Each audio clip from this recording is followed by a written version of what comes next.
Dr. Chan, do you want to take it from here? Great, thank you, Joseph, and happy Friday, everyone. Hope everyone is doing well. Thank you for joining us. So to start off, I just want to mention that Rhode Island continues to be in a pretty good place in terms of COVID-19 vaccine and getting it out to the state. Our doses administered in Rhode Island per capita is on par and actually much higher than many other states, the majority of other states per capita. So that's good news. The other piece of good news is that demand for vaccine remains high, which is great. We're getting a lot of questions here at the Department of Health about the vaccine. And as always, we're continuing to follow the science and the evidence related to the current two vaccines and others that are in development. And there's been some news about the upcoming vaccines as well, which we're happy to answer any questions about, but there's definitely more vaccines that are coming. That being said, we also continue to get a lot of questions about why certain groups of people are getting vaccinated now and why others have to wait. And the very simple answer is that the state of Rhode Island does not have the supply right now to vaccinate everyone who wants to be vaccinated. And if we could, we would absolutely, definitely vaccinate everyone who wants one. And that is our goal eventually, but we just don't have the supply at this time to make that happen. When you look at phase one of the campaign and as a whole, the two goals are to ensure, and I really want to highlight this, that the healthcare and public safety system of the state is a priority, as well as to protect the residents of nursing homes and other congregate care settings where we have seen, as people know by now, an overwhelming impact in number of COVID-19 cases and associated deaths. And I also want to point out that in other settings, states, countries, when the healthcare system gets overwhelmed, that's also when we start to see additional deaths, morbidity, complications due to COVID-19. So it's been really important to shore up, especially our hospital system. As people know as well, we've had to open up the alternative care sites, the field hospitals here in our state. Things are going well in general, but that is one of the goals of this vaccination campaign is to make sure that our healthcare infrastructure can appropriately respond to the pandemic, which they are, and we've been proud of the response here in Rhode Island. Vaccination is also happening, as folks know, in Central Falls, given the impact that we've seen there, very high positivity rates, high degree of morbidity, hospitalizations occurring in populations that live in that city, town. We know that many other people want to be vaccinated right now, which is good, as I mentioned. There's also a huge demand for vaccination among older Rhode Islanders. We are vaccinating, I do want to point out, especially in light of the recent federal guidance, that we are vaccinating a lot of people 65 years and older. We're just doing it incrementally with the goal of eventually vaccinating all people over 65 years and older. We just can't do it all at once. And so when you look at that group, we are prioritizing people who are at higher risk, of course, of morbidity and of dying. So we started last month with nursing home residents. People living in assisted living communities and group homes are starting next week. And then we're going to start vaccinating people who are 75 years of age and older. And people we know from the data, from the science, from what we've seen in our state, the people who are 75 years of age and older are at really incredibly high risk of dying if they get COVID-19. And so it's really critical to prioritize that population. But again, to emphasize, our challenges remain the same. There's just not enough vaccine supply right now to open up to this entire group. There's more than 100,000 Rhode Islanders who are 65 years of age and older. So we have to prioritize, even within the age group of 65 years of age and older, we have to prioritize folks within that group. We'd like to, even if today we said that all those folks were eligible to vaccinate, no one would be able to make an actual appointment to get vaccinated. And I want to really highlight that because there are some states that have opened up vaccination to people who are 65 years of age and older. And what's resulted in many of those states are really unsafe situations where there's these long lines, right? There's camping out, et cetera. And so we're hopeful that the federal government will increase their supply. Until they do so, we don't think it would really be responsible or strategic at all to open it up and create a demand that we just cannot accommodate, and frankly would lead to some of these unsafe situations that we've seen in other states.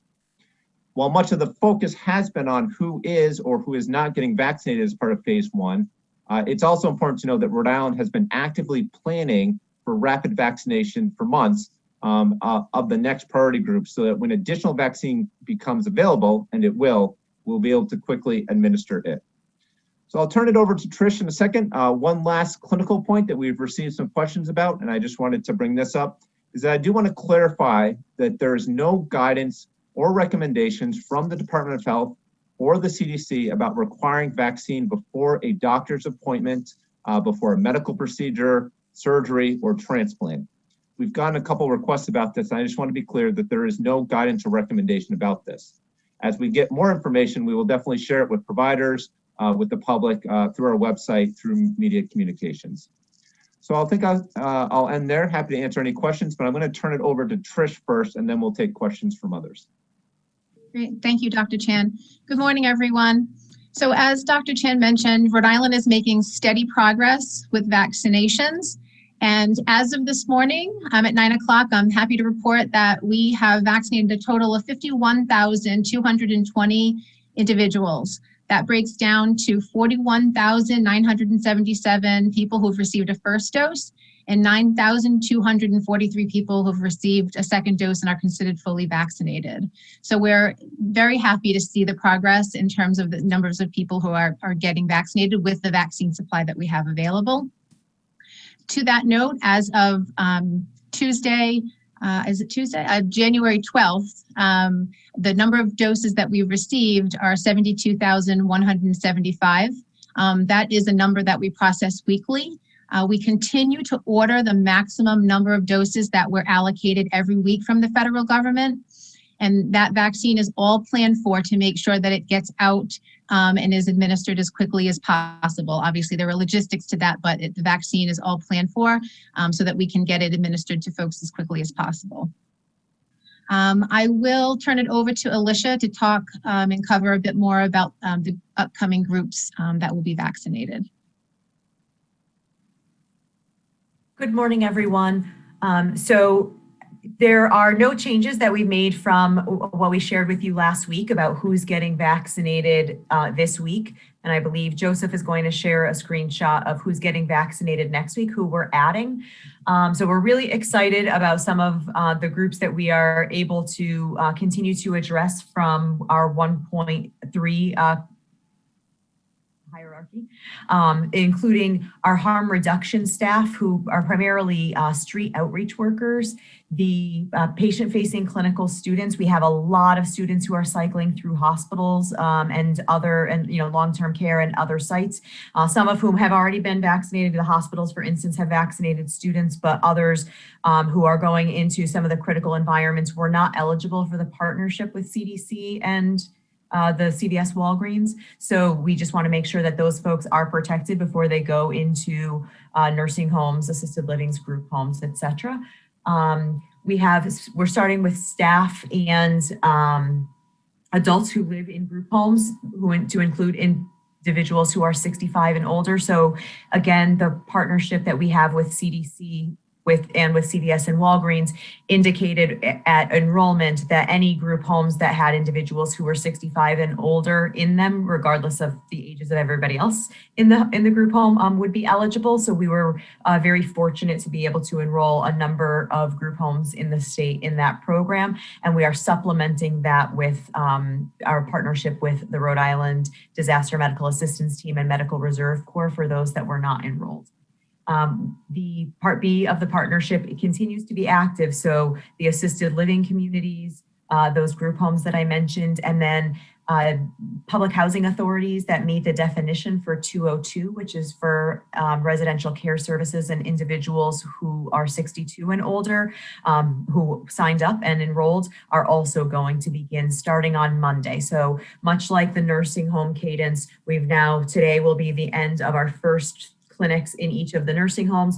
We'll have another 3 weeks for second clinics with the nursing homes, and then a final catch-up week for anybody who got a first dose at the second visit. We'll have a catch-up at the third visit.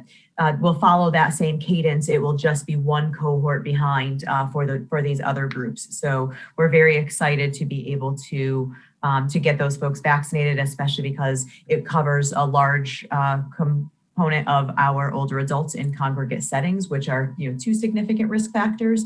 And so we just want to make sure that the staff who are caring for them, who may be exposed unbeknownst to them while they're working and living in the communities, can be protected as they protect the folks who live there. So that's our current state for the upcoming week.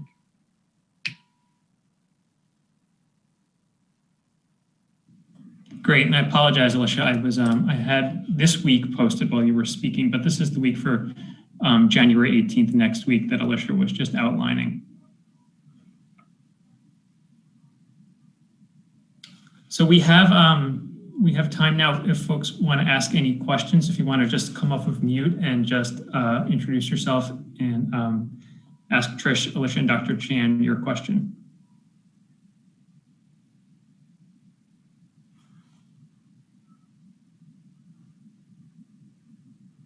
This is Michael Billow from Motif Magazine, motifr.com, and I'd like to know the DOH insight on what the effect will be in Rhode Island on the changes within the last week about federal guidance. In particular, the federal government, as I'm sure you know, has said they're going to be releasing everything in the warehouse, no longer withholding second doses in storage. They're going to be adding everybody over 65 into the most vulnerable category, everybody who has any comorbidity under 65 into the most vulnerable category. I mean, what does that, as a practical matter, mean for Rhode Island? It's a great question, Michael. So the information that we've received directly from the federal government is that starting in 2 weeks, roughly around February 1st, each state's weekly allocation will no longer be based on a per capita basis, that the weekly allocations will be based on reported data on what percentage of doses were received and administered, but then, as you mentioned, a proportion of the 65 plus population by each state. We don't know yet what that means for Rhode Island, what those numbers, what our allocation increase will look like based on that, but they're saying within 2 weeks.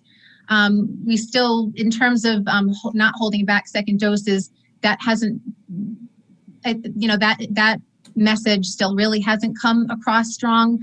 All that we know right now is that within in 2 weeks, the allocations will be based on doses administered versus doses received and the proportion of 65 plus within a state's population. We'll learn more, as we move forward, but that's the information we've received right now. Well, you anticipated my my follow-up question, which is because the Secretary Azar at HHS has said that future allocations will be based upon a percentage of administration. And when I looked at the data last week, Rhode Island was doing pretty well. Rhode Island had about a 40% administration record. The national average is about 30%. There were a number of states in the Deep South that were down, below 15%. So logically, one would think that if trends continued, that would increase the number of doses going to Rhode Island. But the Secretary also said that they didn't know why that data varied so much from state to state, and they were concerned that part of it might simply be reporting delays. In other words, that some of the states that seemed to show low utilization were just slower to report than the states that showed higher utilization. So does Rhode Island have any sense of where it is in the national spectrum, or is that just kind of a we wait to find out? I can tell you that the report, we clearly look at the reporting and look at the providers who are receiving vaccine, and the reporting is very timely in Rhode Island. On average, provider sites are reporting within 48 hours, and the data looks strong. So I have no reason to believe that we have any issues with our data. I can't speak for other states or what CDC is. I know I read the same thing that you did in terms of the data that they're posting on the data tracker and how they're working it out to make sure. And that's why they're giving states 2 weeks to make sure that they've got their data in order before they start making these allocations. But I feel like Rhode Island is in a very good place in terms of our data reporting. And one last question in comparison with other states. Other states have had significant concerns about wastage, vaccines that expired or could not be utilized and therefore had to be disposed of. And is Rhode Island tracking whatever the number is in Rhode Island for wastage? And what is that number? So we very early on put a policy in place with our various points of dispensing to ensure that no doses are wasted. That recognizing that these vaccines come in a multi-dose vial, they're preservative free once they're punctured, and if there's any doses left, they must be wasted. So all of our points of dispensing are using a list. You know, they have a priority list of people within that phase that they can, it's an alternative list where they can reach out to get people vaccinated. We are working now to collect the information in terms of wasted doses. And the preliminary report that we've just found is that it's a very low number. I don't have a specific number for you, but that is something that we're tracking and something that we can bring forward once we have final numbers. All right, thank you. Hi, this is GWayne Miller from the Providence Journal. Are there any plans in the works for mass vaccination sites down the line, as we've been seeing in other places, Dodger Stadium, Disneyland, and other large venues? Yes, so we have a statewide medical emergency distribution system plan that primarily focuses on the utilization of schools as mass vaccination sites. As you may have seen that in the regional pods, we had 5 of them activated, not all at schools, some regions chose different sites, but we have really strong plans for over 75 different sites in Rhode Island that we could activate through that mechanism. We have also activated at Sakanasa in the same building, but apart from the alternate care site, alternate hospital site, excuse me, in Cranston, a very large state-run point of dispensing with support from the Rhode Island National Guard. And we have a handful of others that will be, again, state-run and partner driven that we are in the process of activating right now, so that we have them available to us, that flows are set up so that if we do receive an influx of vaccine, we're able to very quickly pivot on the use of those sites to increase our throughput as rapidly as necessary. So we have not, for instance, gone to McCoy Stadium or other sites, but we have already developed operational plans to pair with current testing sites so that we can maximize capacity in those spaces that are already very large and have already established through proof of concept what throughput can look like in those spaces as well. Thank you. Hi, Alexandra Leslie from Channel 12 here. I had a question about accountability when people are able to sign up or get the vaccine in future phases or different subgroups. What's to stop somebody from saying that they are in a certain occupation that may qualify to get the vaccine and even signing up for said job and then quitting once they receive the first or second dose of the vaccine? How are you making sure that people are getting the vaccine when they are supposed to be, based on whatever occupation you decide to put in the next subgroups of the next phase? Very difficult, Alexandra. We will admit that. We are experiencing that right now, where we have the benefit of employer groups as part of phase 1. So we can ask, because we have regulations for healthcare workers, for instance, that say you must have a badge that says the name of your agency, your first name, and a photo. It's easier to match up against a list of employees, or at least identify that the person works for a specific agency. But we will continue to utilize that. We learned that very early on, that people will try to gain access to the system when they are not in the priority group. So we will continue to work with employers, and you'll see this in the outpatient provider information that we're collecting starting today when a survey goes out, so that we have access to that information and we can validate each day as registrations come in who is and who is not on the list to be eligible. At some point in time, if we were, so again, employment makes it easy.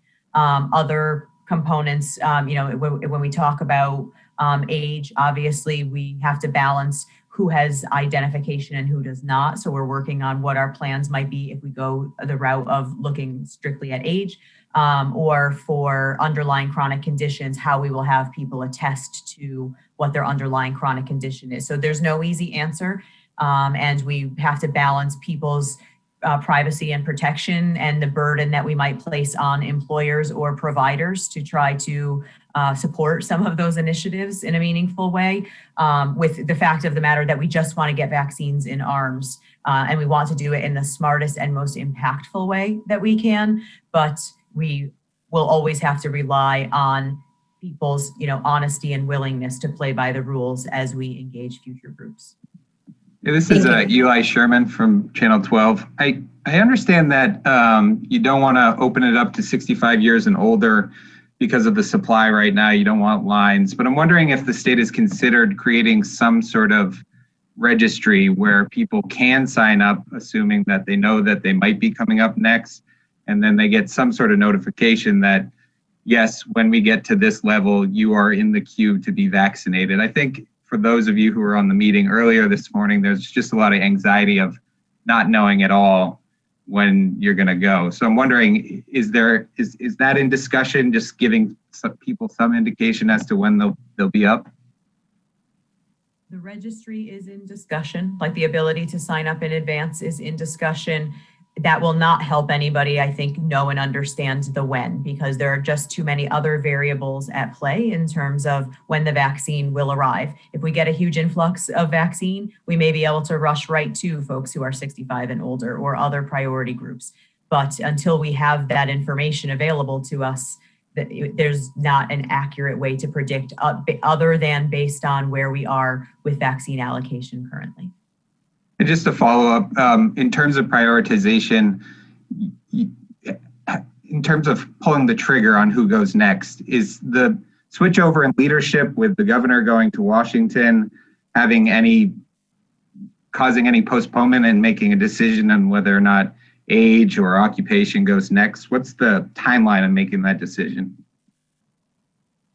We're actively discussing that right now from multiple facets, both clinical and operational, to ensure again that we are poised and ready whichever group is selected and in which time frame. We have not heard anything other than there will be consistent leadership for the COVID response for the remainder of the response. So until we hear differently from the incumbent governor, we will continue to stay the course and continue with the decision making, both internally and then validated and tweaked as necessary by the vaccine subcommittee. So no timeline on when a decision would be made on a phase 2 prioritization list? We don't have an exact date, Eli. Hi, Ed Fitzpatrick here from the Boston Globe. I wanted to get your thoughts on the latest New York Times comparison of the different states. Dr. Chan referenced how we're pretty high in terms of how quickly we're getting the doses out, 5th in the United States. But then we're ranked lower when it comes to the percentage of people who are getting the shot. 4.2% puts us behind New Hampshire, Maine, Vermont, and Connecticut, with West Virginia at the top. What do you attribute those rankings to? And I just want to get your thoughts on where we stand.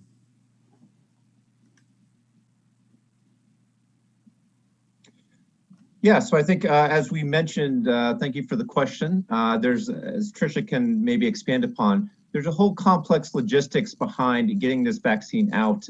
We are tops again in terms of getting vaccine processed, so we're not sitting on any doses, and that's something I really want to emphasize. We're not sitting on any doses. And part of it's the complexity between the contract with Walgreens and CVS and the nursing homes. Part of it is making sure that none of these doses actually goes to waste. And as Tricia mentioned, we have a very small number. We're watching this closely, and we want to make sure that every dose is accounted for. Keeping in mind too that these are coming in packages of 975 and 100, and so it takes some planning on the distribution end in terms of making sure that every dose is accounted for. I'm not sure, Tricia, if you have any other insight about some of the logistics that may lead to some of these numbers. Yeah, thank you, Dr. Chan. That's right. Exactly what you said. It's a very involved process from the time that it's received here in the state until the time that it reaches someone's arm, right? And so, as Dr. Chan mentioned, in many cases, especially with our large mass vaccination clinics that we're doing, the regional pods and such, the vaccine comes in. It goes to a central location. It then is redistributed to the location where people receive vaccines, and then those clinics are scheduled out over the course of a week or two. So, and then the appointments themselves are scheduled out due to social distancing. So it's there's time in between in terms of the logistics of getting the vaccine into someone's arm that that carries that time frame out further. I hope that helps in some way. Yeah, thank you. And just one other question. I was wondering what the latest numbers are. How many people in Central Falls have received the vaccine? Who's getting it there, and how far are we in terms of vaccinating that population? And also, when I was over there, when the vaccines began, some of the elected leaders were talking about some reluctance to get the vaccine, some myths, some misinformation. I was wondering what your public education campaign, how much resistance you're seeing in Central Falls or any other places. Yeah, I don't specifically have the data just for Central Falls unless my other colleagues do, that I don't have. Yeah, I don't have that. Yeah, I'm trying to run that down for you right now, Ed. I have a number through the end of last week, so just give me a few seconds and I'll shoot that out. I will say, if I can address the point about vaccine hesitancy, which is a great question. So we've been pleased here in our state to actually see very high uptake in general across the healthcare sector. And I think, as you all are getting, we are as well, a lot of questions about when vaccine will be available. A lot of people chomping at the bit, which is great. So we've seen great uptake, and I'm pleased in general that Rhode Islanders are making decisions based on our guidance and evidence and data, which is very reassuring. We've seen a very low rate of vaccine hesitancy in our state. Still a lot of myths and misperceptions, and we work to address those every day. We're getting so many questions about that. We've tried to do a lot of messaging. I want to specifically thank you all for getting the messaging out about some of these myths and whatnot. So it's something that we're addressing every day, and just really pleased the demand is actually so high. It's sort of a double-edged sword, of course, where it's terrible that we don't have the supplies. But on the other hand, we're glad that people want the vaccine, and so we're working towards that obviously as fast as we can. Yeah, so I'm sorry, did you want to? No, just one other point. I think, to piggyback on what Dr. Tan just said, I think the other thing that is a little bit difficult is because we've seen such a swing for demand as opposed to hesitancy, we will need a little bit more time to be able to assess the data to see how many people who had opportunities to get vaccinated didn't get vaccinated because we're working in the opposite direction than we anticipated initially. So through the end of, specifically Central Falls, through the end of last week, 1,860 doses have been allocated for vaccinating in the city, and 1,549 of those doses had been administered.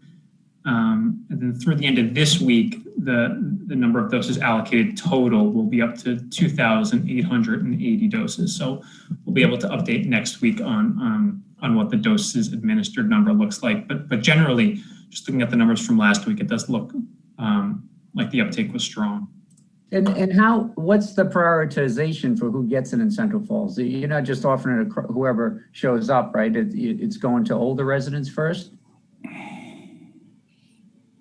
Alicia or Trish, did you want to speak to that specifically about what's happening at the housing authority versus the health center?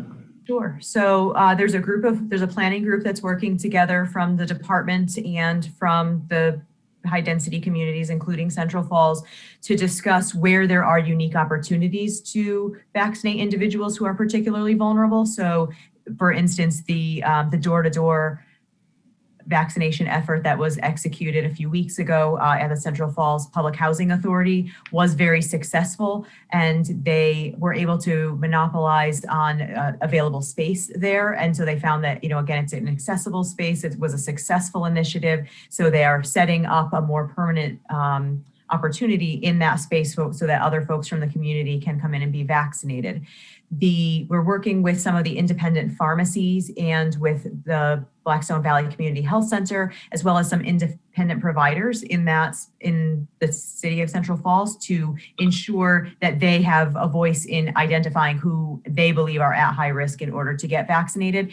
And the idea is to really try different mechanisms in a grassroots vaccination campaign that we haven't done before. We're used to setting up mass vaccination clinics. We are very successful at pushing vaccine out through our providers, but we know that that does not capture everyone. We need to be better about meeting people where they are. And so that's really what this pilot is about, is understanding what works and what doesn't, trying novel things and seeing what is successful and what's too labor intensive so that we can take those lessons learned and we can apply them to broader communities in the future. And do you have any sense of when you'll have the capacity to move on to another high density community and which zip code that would be? I don't have the exact zip codes. The zip codes that are high on the list are those in Pawtucket and certain parts of Providence. There is ongoing communication with the leadership in those municipalities. And again, those community-based organizations and really strong partners who can help identify where some of these strategies or new novel strategies can be applied. And just last question, do you have any comment on the vaccine trial that Lifespan's doing, Novavax? Yeah, I can provide a quick update. I hear it's going well. Again, any messaging around that? This is the Novavax vaccine. Again, one of the latest vaccine candidates that is really promising. So again, anything that people can do to refer people into that trial would be great. It's run by a couple of my colleagues over at Lifespan Brown University. So good work over there. Hi, Lynzi DeLuccia with NBC 10. I am just wondering if you could kind of speak a little bit to the announcement from the federal government that we've, kind of going off of Michael's question from earlier too. Of course, we saw people get excited about this announcement of hearing that there will be more vaccines allocated to each state. I guess, when do you expect that? We know that speaking with you guys week after week, it's hard because you are not getting that information of when or how much you'll be getting, the state will be getting. How many updates per week do you guys get on this? When do you get those updates? And what do you have to say to people who did see this announcement and did kind of anticipate it and think that we're turning the corner? We get those updates, as soon as they become available by the federal government. What I can tell you is we can't speculate as to what it means for our allocation, but they're telling us that in 2 weeks, that increase, we will start to see that increase. That's really all we have at this point. I don't know if anyone else wants to comment. Yeah, so thank you, Lynzi, for the question. I do also want to remind people that even though the federal government is releasing these doses, it's still recommended both by the CDC and us and the FDA for a 2-dose regimen for both the Pfizer and Moderna. So what the federal government has been doing, right, is holding back that second dose to ensure people get it. So even though they're releasing it, it's now going to be on the states to make sure that people still adhere to these clinical recommendations and guidelines of these 2 doses. There are certain, there's been reports out there about, well, why don't we just give 1 dose and see what happens? I just want to caution people that that's really not based on any evidence or data. And in fact, the FDA released a statement on this about a week and a half ago saying that that's not recommended because we don't really know what would happen in that regard. We do know that based on the available data, 1 dose seems to be much less effective than 2 doses, which is why 2 doses are recommended. So we have to be a little bit careful here. It's going to be a balancing act. We want to make sure that everyone who got that first dose can also get that second dose. But of course, we want to push vaccine out as fast as possible. Overall, I think this is a good thing. Thank you. And that leads right into my next question too. In the case, now that we're looking at second doses, we're at that point. In the case that someone doesn't show up for their second dose of the vaccine, what happens? So the recommendations are that if someone by chance misses that second dose, that they are vaccinated as soon as possible, whenever that may happen. But of course, we're not going to force anyone to get that second dose. So it really is obviously voluntary. We can, again, just strongly recommend people to get that second dose. And again, all that data, those numbers we hear in the media, in the publications about 95% effective is really after that second dose. So you need that second dose to achieve that high level of protection. What happens to that vaccine if that person doesn't show? I mean, does that, we're talking about not wasting any doses and things like that. How do we control that if in the case that someone doesn't show up for their second vaccine? Yeah, so just to be clear too, that second dose is actually, it's the same medication, the same dosing as the first dose, meaning it's the exact same thing. You're not using a separate vial or a separate supply or something. So that just gets recycled back and used for the next person in line, whether or not it be someone who gets that first dose or second dose. So it's not wasted, it's not thrown away or anything like that. It's used for the next person in line.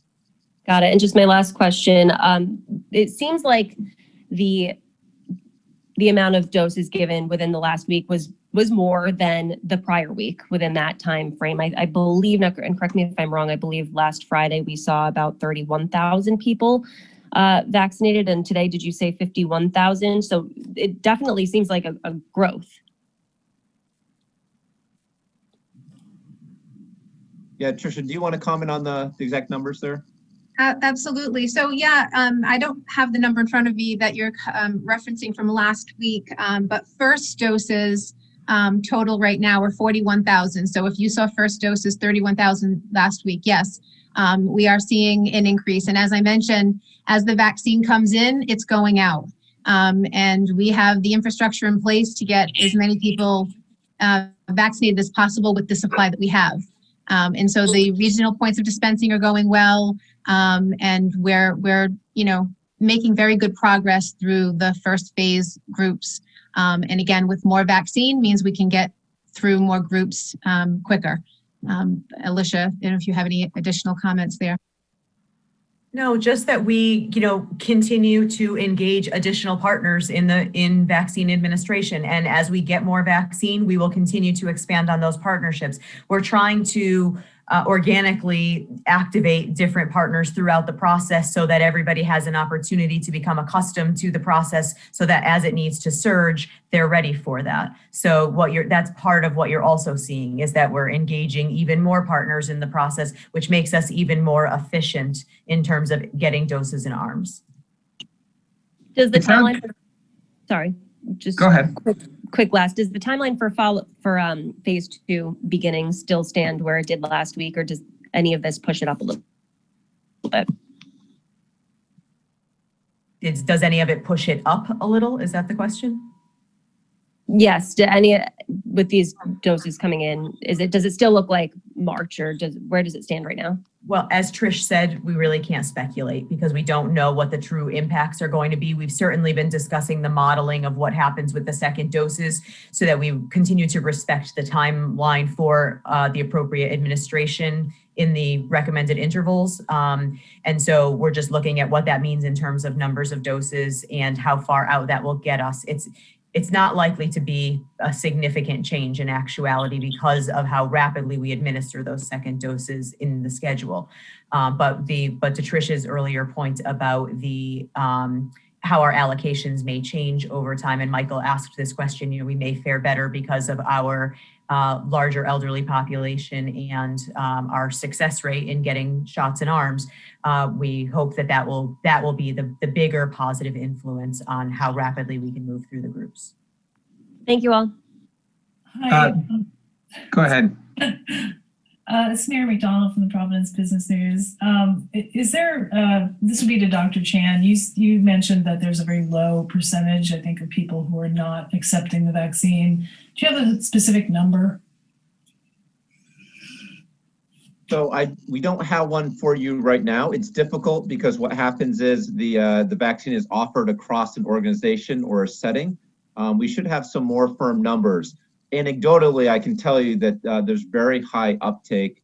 We've also been in the progress of conducting some surveys across the state, and we should have some data to share perhaps from those as well in the near future. So anecdotally, we can tell you just very, very good uptake, which is great. Okay, and on the data sharing, does the Department of Health have any plans going forward to start sharing the data of people over 65 who have received the vaccination, people over 75, basically putting out more information for the public? Yeah, Mary, so we are we're working with some of that demographic information right now, and we're aiming to have some of those more specifics up on our data dashboard for next week.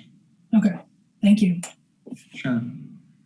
I have a non-vaccine question. Last week, Dr. Alexander Scott said that you were going to make available monoclonal antibody infusions. And I'm wondering how that's going, what has been the uptake on that, and how many have been administered? Yeah, so thank you for that question. So I can say that we're very pleased with where we're going with monoclonal antibodies. I think people have been seeing around the US and even here in Rhode Island, there are some specific logistical challenges because it's an IV medication, and there's not a lot of times where you give an IV medication in clinics or an outpatient setting. Of course, we do it all the time in the hospital, but in your typical doctor's office is relatively rare. I can say we're making great progress across the state. It's being administered in nursing homes, obviously a population that can benefit most from it, so we're very pleased. However, just want to encourage people, you all, the media, to continue to push the message that this is available. It's the only outpatient medication for people with mild to moderate disease with COVID-19. So it's the only medication available. It's incredibly effective. We've been hearing great reports from, for example, Lifespan, who has a clinic for this, that a very small fraction of those who get this end up in the hospital. So it's doing what it's supposed to be doing. Do encourage people, if there's any questions, to reach out to their physician.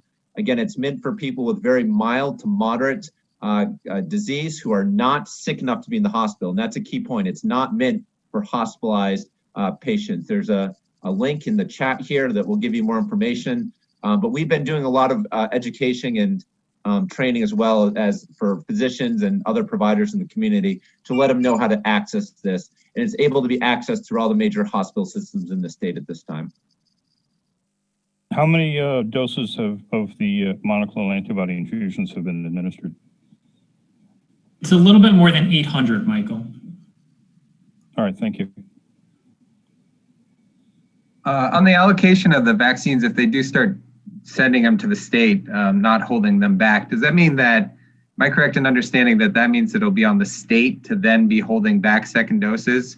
So if that's the case, do you have the infrastructure in place to be holding, high levels of vaccines on the shelf because of all the requirements that are needed to keep it from spoiling? The good news is that it's a brand new vaccine and it's coming right off the line, so it's not going to spoil any day soon. And so we also have the opportunity to have the vendor hold the vaccine on our behalf. We get allocated vaccine and then we choose what we order. So all of the weeks that we've been allocated vaccine, we've ordered 100% of it because we want it off the shelf. We want it in arms. We want it, available to build immunity for folks. Those, as you heard earlier, Operation Warp Speed has held those second doses for us. So the only thing we may be able to shift is pull 1 week forward in terms of the vaccine availability. And then we'll always be ordering second doses every week. And so one of the challenges is that it's a lot easier when you have a steady state of allocation, when we know exactly what the numbers are, and when the numbers hold steady, it just makes the rolling of that vaccine a lot easier. It's more challenging when it changes week to week. So that will be, again, a challenge that's now being placed on the states from the feds, in that we're going to have to track and make sure that we're ordering appropriately in each of the weeks that we get our vaccine allocation. And then just assuming for the eventuality of massive vaccination or getting it out to points of contact, points of distribution in the communities, do you have or are you in the process of hiring volunteers or people who can do the inoculations? I know that during H1N1, that was one of the issues, was getting enough staff to get that out. And I'm just wondering, assuming we're going to get to a point where supply maybe isn't the biggest challenge, what planning is in place to make sure that there aren't hangups there? Sure. So the governor has been incredibly supportive in her press briefings of asking people who are willing to volunteer either on a clinical or non-clinical basis to Rhode Island Responds, which is our statewide volunteer corps for all things healthcare. And they have had a tremendous footprint in this response in all aspects of everything from isolation and quarantine housing, supporting nursing home and group home staffing when they've had staffing shortages, to again, a significant footprint in testing, and now they are ramped up to support mass vaccination. So we are always recruiting additional folks to help support that initiative, and as is the wellness company. So folks who are looking for a paid opportunity, who are clinicians and able to vaccinate, may go to the wellness company webpage for, again, paid opportunities if they're interested in going that route. So those are our two most significant pools of vaccinators.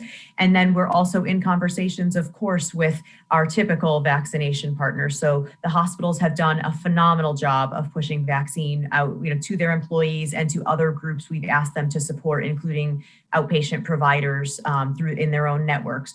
We will continue to utilize hospitals and other providers as more vaccine becomes available, obviously, so that we can start to have people get vaccinated in as many different locations as possible. As you know, the retail pharmacies have really stepped up in terms of their hiring of additional staff, so that when we have more vaccine and the availability, we are now able to allocate directly to the retail pharmacies we will be in a few weeks, so that we can have that army of folks who work in pharmacies across the state, again, very geographically convenient and able to utilize their workforces to support vaccination as well. So a lot of different options on the table. We don't have, it will take us a little while to truly pressure test it, of course, based on vaccine availability, but we don't want to be, we certainly don't want that to be a rapid problem. We're hoping that if that happens, it's because we have so much vaccine that we're going to need to ramp up for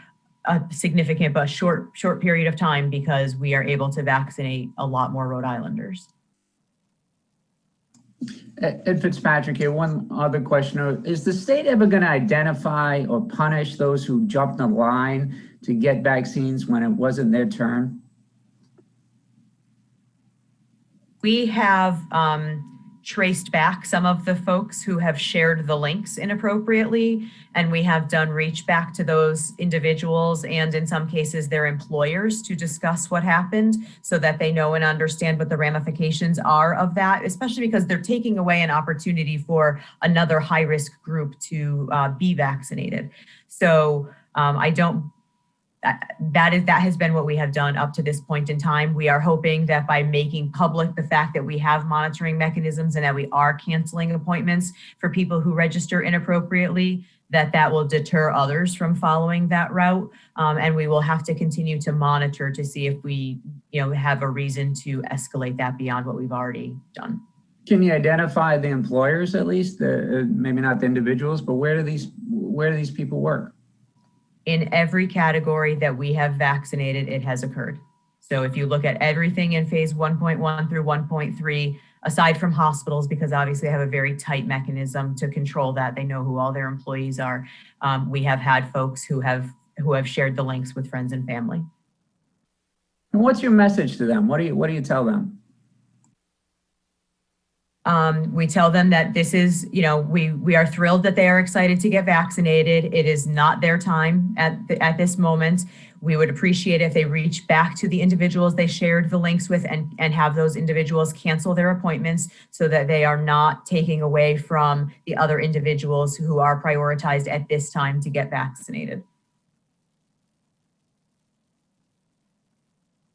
With regard to hesitancy, and I understand it's not a problem right now because of the very short supply, but over time, is there an equity consideration to that? And from what I'm seeing on social media, different subgroups have radically different hesitancy characteristics. So for example, on the one hand, you have doctors, nurses, people who are experienced medical professionals who are used to dealing with the medical science and so on. And I think they have very low hesitancy.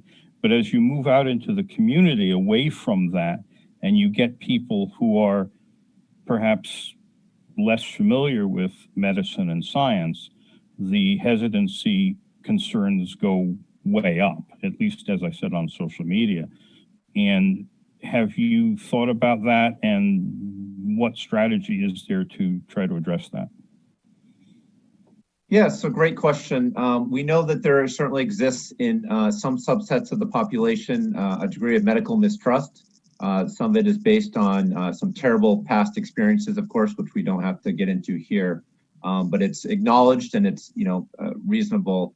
We're doing our best to make ourselves available. We've done a lot of messaging to the general community. I think what we're hearing at this moment as well is that the general public is very interested in this vaccine, and we're thrilled about this.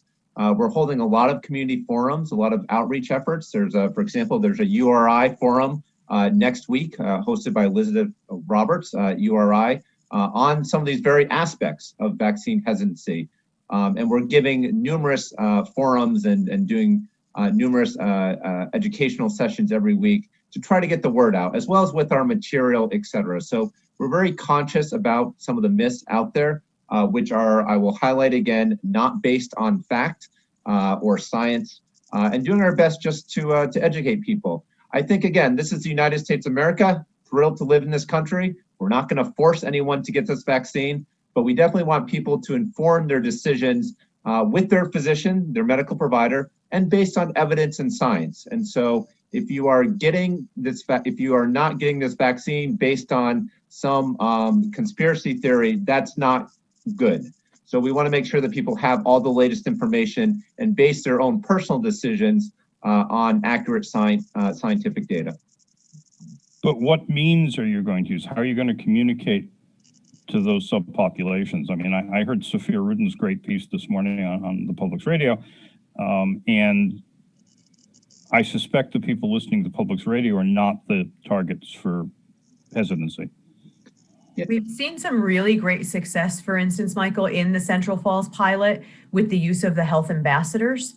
And so we have community health workers throughout the state who serve in similar roles and implemented differently, of course, to be localized, but we're really going to be relying on the community-based partners to help support that.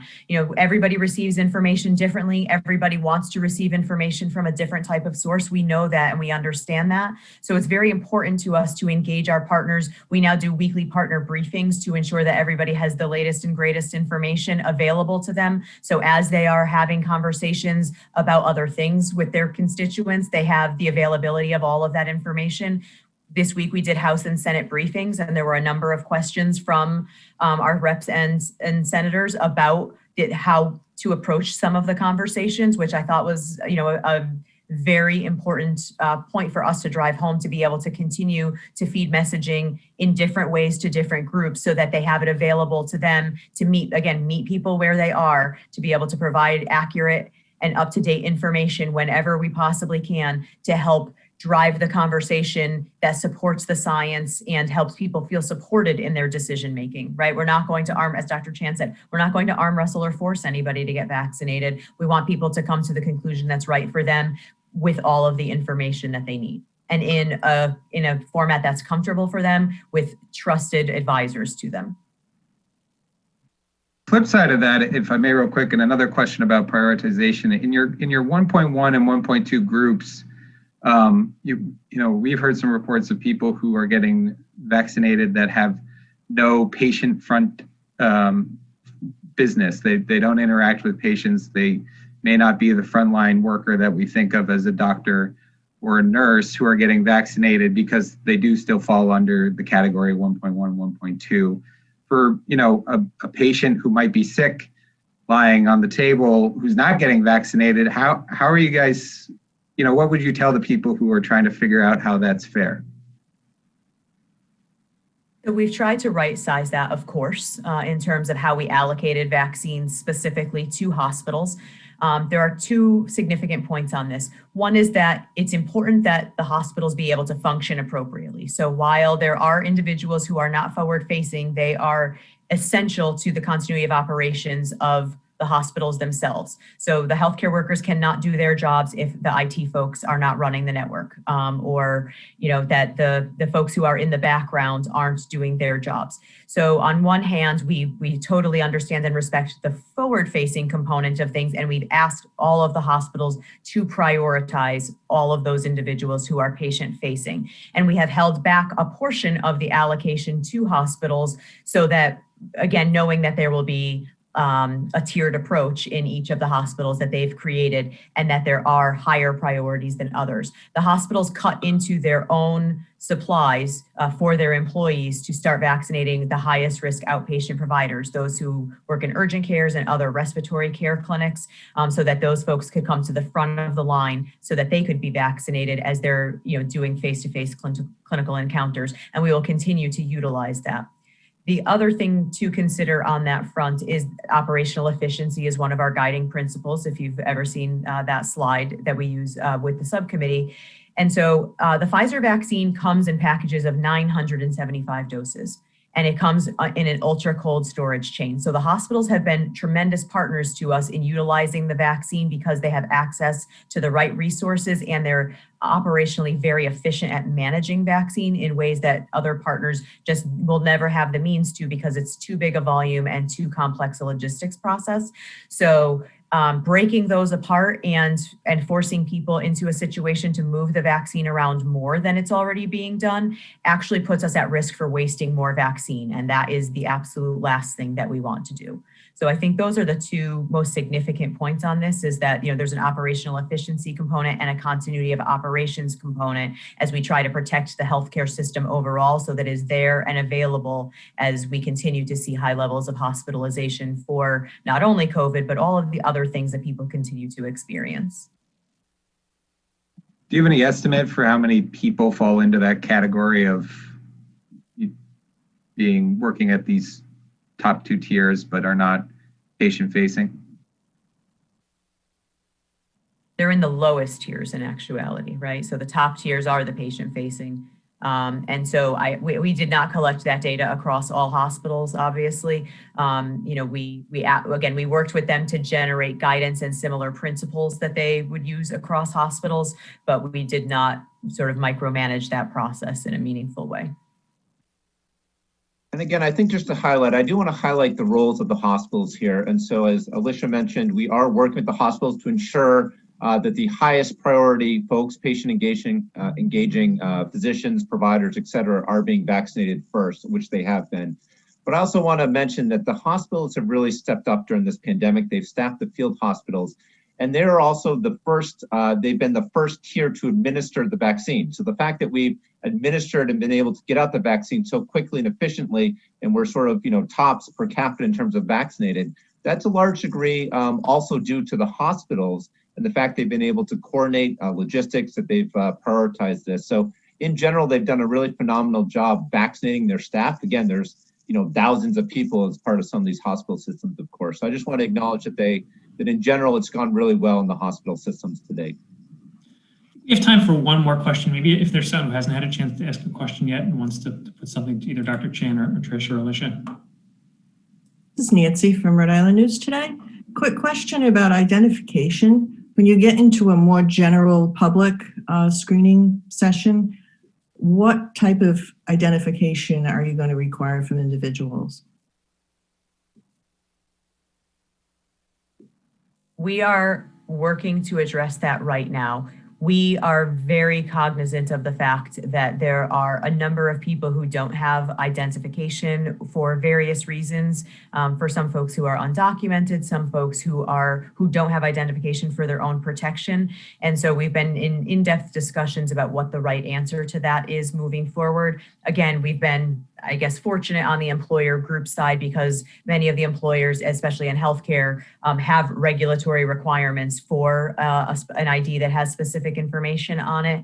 But we have not fully landed on our expansion and what the rules that will surround that are. We are very sensitive to the fact that it is not a straightforward answer when we ask for state ID, and we do not want that to be the barrier for anyone to get the vaccine. Great, thank you, Alicia, and thanks everyone for being with us today. One quick note, we are not going to be posting data on Monday. It's because of the holiday, so we'll be back to the normal data posting schedule on Tuesday. And of course, we'll be here and accessible, and we will see you again next week to chat.